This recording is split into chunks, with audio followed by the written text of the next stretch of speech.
नमस्कार दोस्तों, आप सभी का study quiz with Nirmala YouTube channel पर स्वागत है।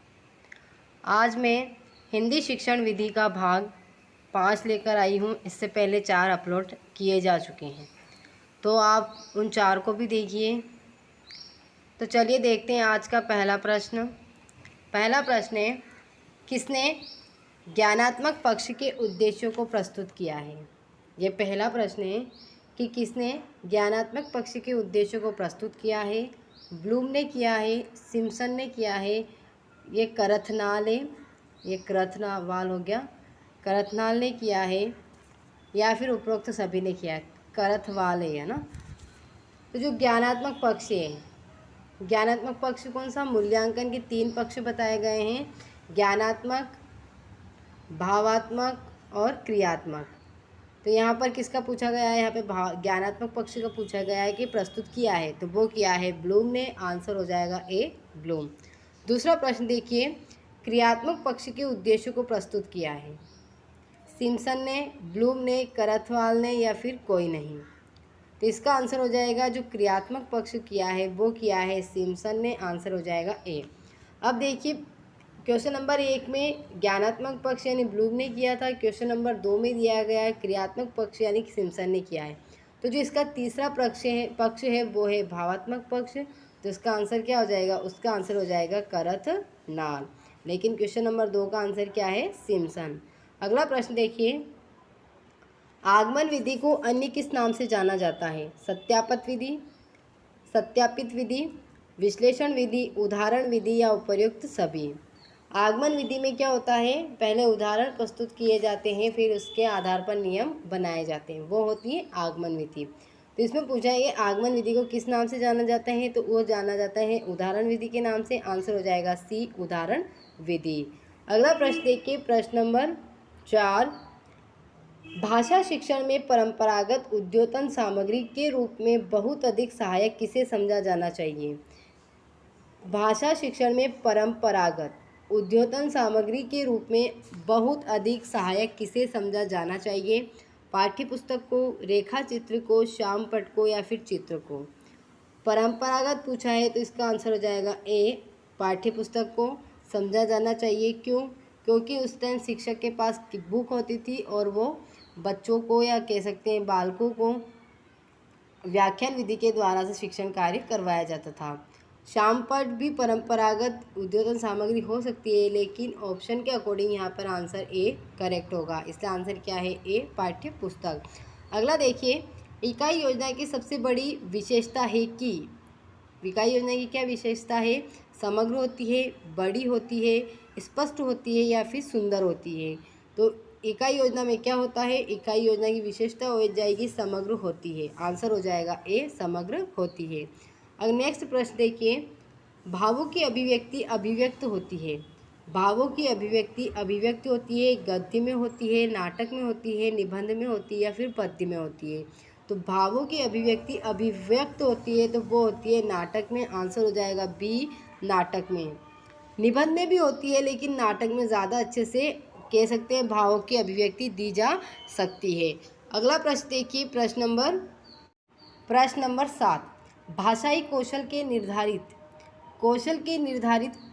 भाषाई कौशल के निर्धारित पक्षों में कौन सा विकल्प सम्मिलित नहीं है।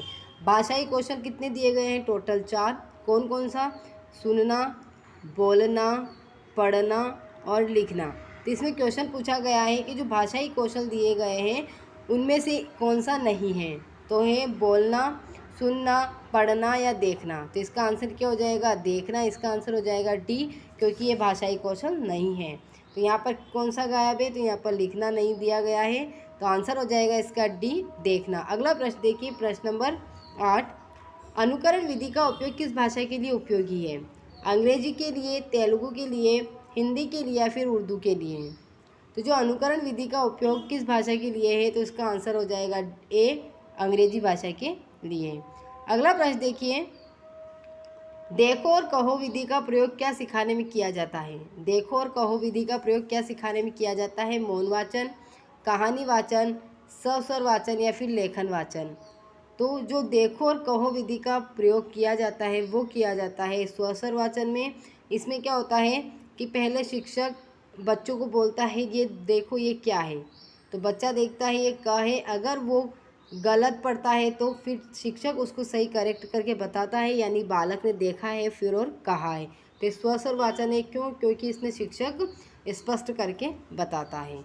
अगला प्रश्न देखिए, करिकुलम की रचना में प्रमुखता ध्यान रखा जाता है, यानी कि जब पाठ्यक्रम की रचना की जाती है तो उसमें सबसे ज़्यादा ध्यान किसका रखा जाता है या किसके आधार पर पाठ्यक्रम को निर्धारित किया जाता है? शिक्षक एवं छात्र का, शिक्षक का, या फिर उपयुक्त सभी का? तो जब करिकुलम यानी पाठ्यक्रम तैयार किया जाता है तो उस समय छात्र का पूरा ध्यान रखा जाता है, उसके उस स्तर का ध्यान रखा जाता है, यानी कि आंसर हो जाएगा इसका बी, छात्र का। अगला प्रश्न देखिए, व्याकरण शिक्षण में कौन सी विधि उपयोगी है? निगमन विधि, आगमन विधि, या फिर आगमन निगमन विधि, या प्रत्यक्ष विधि?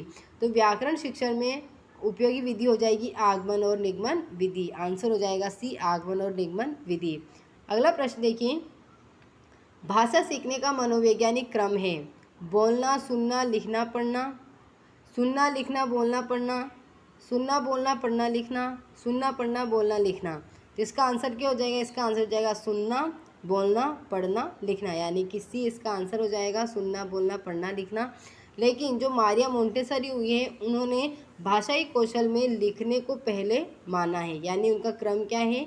सुनना, बोलना, लिखना और पढ़ना। ये किसके आधार पर है? तो ये हो जाएगा मारिया मोंटेसरी के आधार पर। लेकिन जो मनोवैज्ञानिक क्रम है भाषाई कौशल का वो है सुनना, बोलना, पढ़ना और लिखना। अगला प्रश्न देखिए, कौन सा कार्य अर्थ ग्रहण की कुशलताओं के विकास के लिए ज़्यादा उपयोगी है? अर्थ ग्रहण की कुशलताओं के लिए ज़्यादा उपयोगी है व्याकरण शिक्षक करना, ये शिक्षण है, व्याकरण शिक्षण करना, एक कार्य करना, बात करना, या फिर वर्णन करना। तो अर्थ ग्रहण की कुशलता का विकास करना है तो हम अच्छे से वर्णन करके उनको बताएंगे, तो इसका आंसर हो जाएगा डी, वर्णन करना। अगला प्रश्न देखिए, भावात्मक पक्ष के मापन हेतु उपयुक्त मापनी है? भावात्मक पक्ष के मापन हेतु उपयुक्त मापनी है व्यक्तित्व मापनी, अभिवृत्ति मापनी, उपलब्धि मापनी, या प्रायोगिक मापनी? तो इसका आंसर हो जाएगा अभिवृत्ति मापनी। क्यों? भावात्मक पक्ष पूछा गया है, तो भावात्मक पक्ष में क्या होता है कि मना स्थिति के भावों को दर्शाया जाता है, इसलिए इसका आंसर हो जाएगा अभिवृत्ति मापनी। आंसर है बी। अगला प्रश्न देखिए, लास्ट है आज का, क्रियात्मक पक्ष का मूल्यांकन किया जाता है? क्रियात्मक पक्ष का मूल्यांकन किया जाता है प्रायोगिक, साक्षात्कार, लिखित, या फिर मौखिक परीक्षा में? तो क्रियात्मक पक्ष का जो मूल्यांकन किया जाता है वो प्रायोगिक आधार पर किया जाता है, प्रैक्टिकल किया जाता है। इसका आंसर हो जाएगा ए, प्रायोगिक। ये टोटल 15 प्रश्न थे शिक्षण विधियों के। इन्हें करियर कमेंट सेक्शन में ज़रूर बताएं कि आपके कितने सही हुए। मेरे चैनल को लाइक करें, सब्सक्राइब करें और अपने दोस्तों में शेयर करना ना भूलें। Thank you.